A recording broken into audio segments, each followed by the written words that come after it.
ভারতে পালিয়ে থাকা অবস্থায় না ফেরার দেশে চলে গেলেন টাঙ্গাইল ৮ আসনের সাবেক সংসদ সদস্য ও টাঙ্গাইল জেলা আওয়ামী লীগের সাবেক সাধারণ সম্পাদক অ্যাডভোকেট মোহাম্মদ জোয়াহেরুল ইসলাম। কার্যক্রম নিষিদ্ধ আওয়ামী লীগের ৭০ বছর বয়সী এই নেতা শুক্রবার ২৭ ফেব্রুয়ারি দিবাগত রাতে কলকাতার দমদমে অবস্থিত ফিনিক্স মেডিকেল সেন্টার নামের একটি বেসরকারি হাসপাতালে চিকিৎসাধীন অবস্থায় মারা যান। রাজনৈতিক বাস্তবতার কারণে তার লাশ শেষ পর্যন্ত দেশে আনা হবে কিনা তাও নিশ্চিত নয়। তবে পরিবারের পক্ষ থেকে তার লাশ দেশের মাটিতে এনে দাফনের জন্য সর্বোচ্চ চেষ্টা করা হচ্ছে।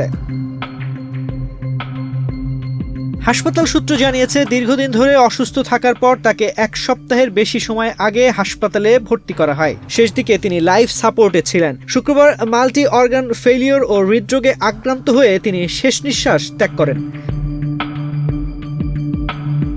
করোনা বা যে কোনো ভাইরাসের এগেইনস্টে ফাইট মানি ব্যাকট্রলের লেফট রাইট। জানা যায়, মৃত্যুর সময় তার পাশে স্ত্রী ও এক মেয়ে উপস্থিত ছিলেন। অসুস্থতার খবর পেয়ে তার মেয়ে বিদেশ থেকে কলকাতায় আসেন। তার স্ত্রী আগে থেকেই মেডিকেল ভিসায় সেখানে অবস্থান করছিলেন। হাসপাতালে কঠোর গোপনীয়তা বজায় রাখা হয়েছে, কাউকে ভেতরে প্রবেশ করতে দেওয়া হয়নি। এক পর্যায়ে তার স্ত্রী হাসপাতাল থেকে বের হলেও কোনো কথা না বলে ভিডিও ধারণ না করার অনুরোধ জানিয়ে চলে যান।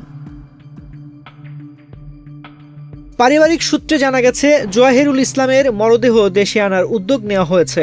এজন্য বাংলাদেশ সরকারের সঙ্গে যোগাযোগ করা হয়েছে। সরকারের অনুমতি পাওয়া গেলে কলকাতার বাংলাদেশ উপ হাই কমিশন থেকে প্রয়োজনীয় অনাপত্তিপত্র মিলবে বলে আশা করা হচ্ছে। এর আগে মরদেহ সংরক্ষণের জন্য কলকাতার পিস হেভেনে নেওয়ার কথা রয়েছে। আইনজীবী পেশা থেকে রাজনীতিতে আসা জোয়াহেরুল ইসলাম ২০১৭ সালে টাঙ্গাইল জেলা আওয়ামী লীগের সাধারণ সম্পাদকের দায়িত্ব পান। ২০১৮ সালের একাদশ জাতীয় সংসদ নির্বাচনে তিনি টাঙ্গাইল ৮ আসন থেকে সংসদ সদস্য নির্বাচিত হন।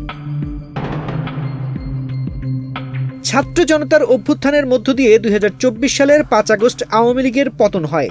এরপর তিনি দেশ ছাড়েন, পালিয়ে গিয়ে আশ্রয় নেন কলকাতায়। এরপর থেকে তিনি সেখানেই অবস্থান করছিলেন। তিনি ভারতে যান এবং কলকাতার নিউ টাউনে বসবাস করতেন বলে জানার পর তার স্ত্রীও মেডিকেল ভিসায় সেখানে যোগ দেন। সেখানেই পরিবারসহ অবস্থানকালে তিনি নানা শারীরিক জটিলতায় ভুগছিলেন। জানা গেছে, ১.৫ বছরের বেশি সময় ধরে তিনি কলকাতায় থাকলেও কখনো তাকে প্রকাশ্যে দেখা যায়নি, কিংবা কোনো ভিডিও বার্তা দিয়েও নিজের অবস্থান সম্পর্কে জানান দেননি। দলের নেতাকর্মীদের সঙ্গে মোবাইল ফোনে যোগাযোগ রাখতেন। সামাজিক যোগাযোগ মাধ্যমে তিনি খুব একটা সক্রিয় ছিলেন না।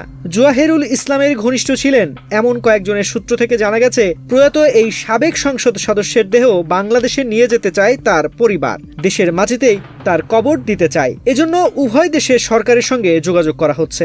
বাংলাদেশ সরকারের সবুজ সংকেত পেলে কলকাতা দূতাবাস থেকে এনওসি মেলার সম্ভাবনা রয়েছে বলে সূত্রগুলো জানিয়েছে।